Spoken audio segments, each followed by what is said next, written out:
right, so those of you that don't know me, as Sean said, my name is Tim Detmer, and I own Finish It Fitness in Chesterfield. I call it St. Louis because it's just a lot easier. So today hopefully, I get to share with you my successes and my struggles over the last year,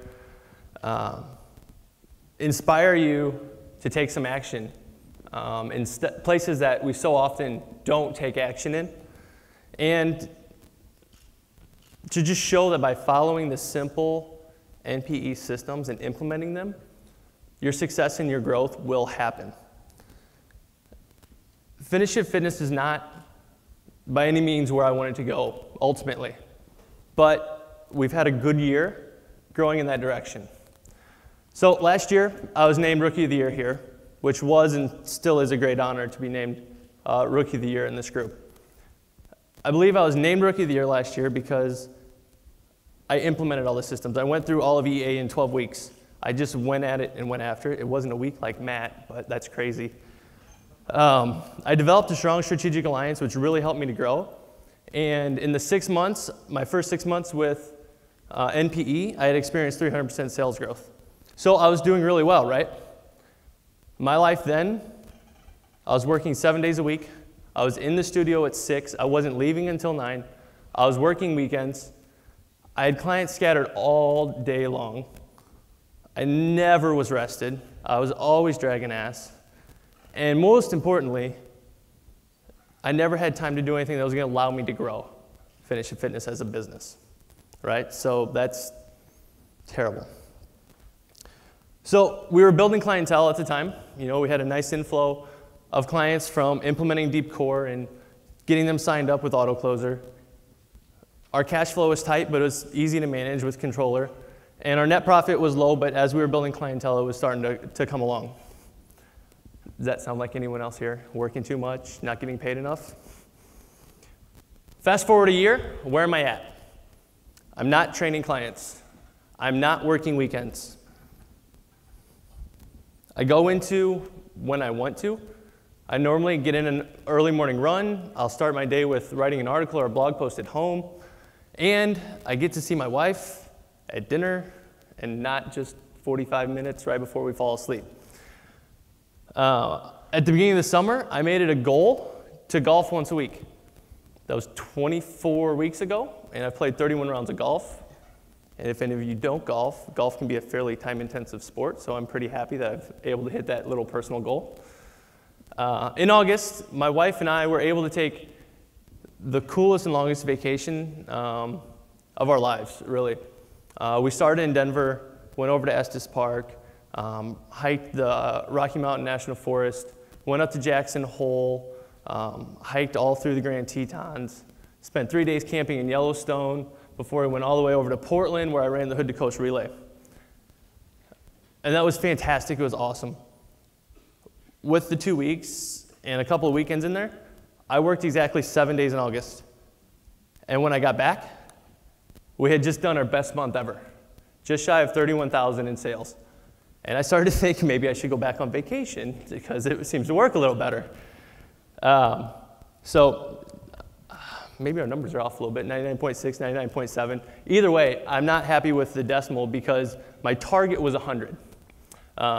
But I guess it's close enough, I'll take it. I was able to pay for a new expansion, actually a move of our studio, completely out of our cash flow, which we'll get to more in a second. And our net profit minus expansion cost has been over 25%. So how did I get there? How did I go from A to B? First, the easy things, right? The things we all need to be doing in our business. We re-sign our clients. Over an 85% re-sign rate, which when you start looking at your marketing, makes replacing clients a lot easier because you're not replacing as many. We're good at what we do. Obviously, our clients know that. And more importantly, we make it easy to do business with us. Don't ever forget that principle. Make it easy to do business with you, and they will refer. So we average 3 referrals signing up on our programs a month. That's 36 clients a year. That's no small number. And we've strengthened that strategic alliance with our local running store. We're part of their half and full marathon training programs. And since January, that's resulted in 36 new clients. So that's been a very positive, powerful thing for our growth as well. More easy stuff. It's always easy to get people excited about new programs. So last January, we got on board with the Federer's Takedown Challenge, and we just finished up running our third challenge. And year to date, it's produced over 30,000 in sales. I don't have an exact number because we were signing more people up since I got here. We developed and introduced a new stretching service. We call it Express Stretch. It's a 15-minute standalone assisted stretch.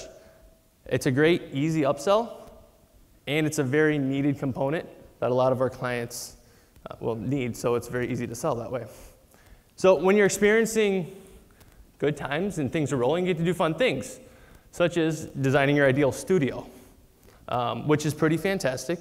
It allows for 40% greater capacity. It's nicer, it's more welcoming, it's more to the style, to the level of service that we try to provide than our old one was. And you also get to do fun team building events. So perfect fit for our studio is the Tap and Run 4K. So it's only 4 kilometers, it's not a big long run. And every kilometer, instead of having a water stop, they have a beer stop. So you go by, grab your beer, throw it down.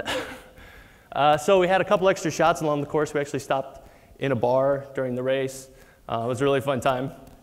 And if you can tell, the entire week leading up to it, I was just killing my staff. I'm like, I'm gonna win the short shorts award they have. You're not gonna believe this. I've got these shorts I used to have in college. They're fantastic. So I rocked the short shorts all day, and I didn't realize you had to actually enter the short shorts award to win. So I really just rock short shorts for the sake of rocking short shorts. So that's all fun, but that's the easy stuff. That's the fun stuff. We need to talk about how do you do the hard things that will allow you to grow. And the first thing I had to do was to stop training. That was completely clear after our spring VIP training day. So what I want to share with you is how I did it, because when I did it this way, I didn't lose a single client. Not one client left the studio from me leaving training. Maybe I'm a terrible trainer. So as soon as I got back from spring VIP training, I sat down that Monday, I wrote an email. I sent this email to every one of our clients, and it said, on next Friday at 2 o'clock, I will no longer be training. And I will no longer be training because we're growing, I need to better manage everyone's results, the staff is more complicated, we're going to expand, I need to be able to do that. Oh, and by the way, I'm the worst trainer I have because my brain is never with you, it's always thinking about something else. Also, I laid out what my clients could expect in those next 11 days. So I reassured them that over the next 11 days until next Friday at 2 o'clock, all your sessions will happen as planned, and when we meet and we work out, we'll talk about who's going to be your best trainer fit. And we're going to make scheduling as easy as possible for you. So when we did it that way, not one client left. That was pretty fantastic. We had to end our boot camp. So our boot camp, we had 14 clients at the time when we had to do it. It wasn't doing fantastic. But what we realized, again, after spring training, another revelation that came out of that, was that it didn't fit with what we preached. It didn't match our message. What we're providing wasn't matching our message. So we had to end it. We had 14 clients in it at the time. So again, sat down, wrote out the email, tried to talk to everyone. We love to keep you on board, but you have to go up to our semi-private, which is roughly double. We had one person kind of get a little peeved, but 1 out of 14, that's not so bad. And then the part that we so often just don't talk about. When you're at the top of the organizational chart, there's no one to report to. There's no one that says, you're doing good, you're doing bad. Why aren't you working? Right? Holding yourself accountable. Especially when you're working on actions and forming relationships that aren't going to show any effects for months down the road. Right? How do you stay on top of that? For me, that's where my monthly reports come in. So obviously, in our profit analyzer, we've got all those numbers, but I had to develop my own metrics that tracked what I was actually working on. So I tracked a number of things outside of profit analyzer that tell me whether or not I'm working enough or hard enough or I'm doing the things I need to be doing.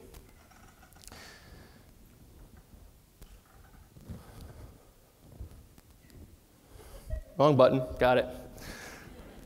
So then there's the really hard stuff. Life obstacles. Life tends to get in the way and tends to affect our progress. For me, this is revolved around one central issue. 2 years ago, my wife and I decided we were willing, I guess willing's the right word, to have kids. And we were excited to. But with her medical history, we knew it was going to be an issue. So we were immediately thrown into all kinds of fertility stuff, and they recommended IUI treatments, which I like to call the turkey baster method. So what that is basically my wife gets pumped full of hormones and has to take all kinds of medicines to kind of get her body prepared. I go in and I do my part. And they keep the parts of mine they like and they throw the rest away, and then they squirt it right where it needs to go. It's super, super romantic. It's great. If you can ever experience it, I really recommend it. So IUI has a success rate of about 25%. Our first time, worked. Fantastic. Super excited. Just before 6 weeks, my wife miscarried. I have a very logical side of my brain, and I knew it was possible and likely, because when you do that, you find out like 10 days in that you're pregnant, so it's way too early. And a lot of pregnancies that early fail, and that happens. Okay, I can understand that. My wife had a harder time with it. But once she was ready, physically and mentally ready, we went through it again.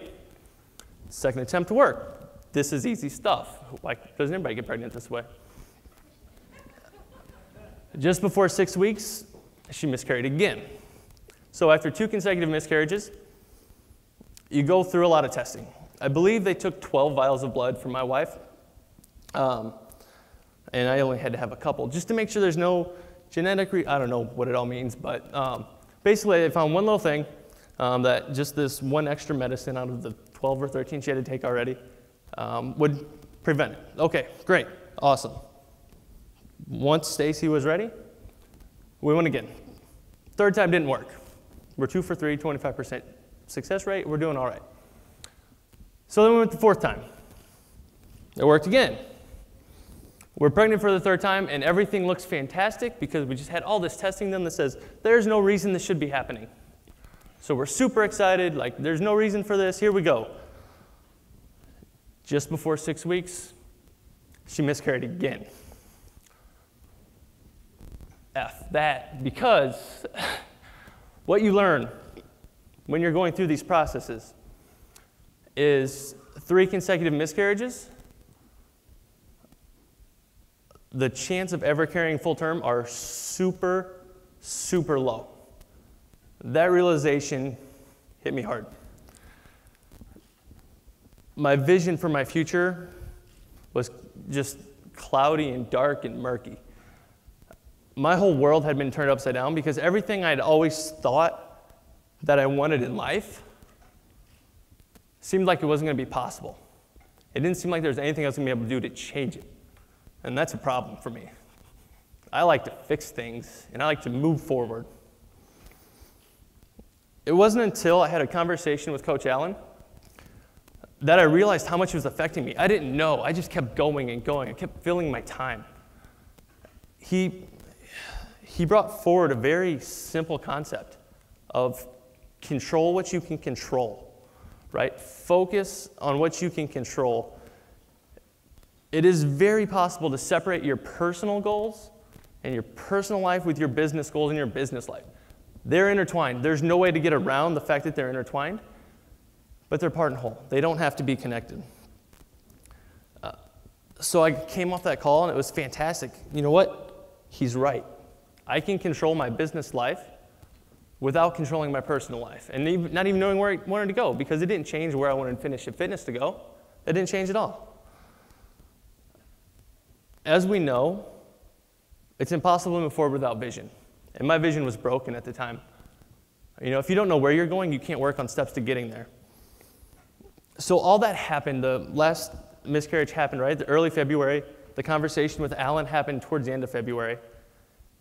And when I go back and look at my numbers, I know I didn't work in February because the numbers in March and April show that. The things that should have been producing results then weren't going on.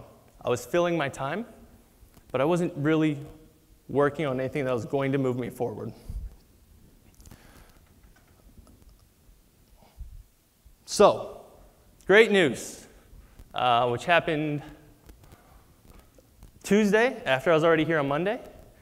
We've got a 12-week ultrasound, which means we're through that first risky trimester, which is super exciting. Obviously, past the 6-week barrier is huge for us, apparently. But yeah, so I would have put the really cool ultrasound picture up, but I don't know how to get off my phone.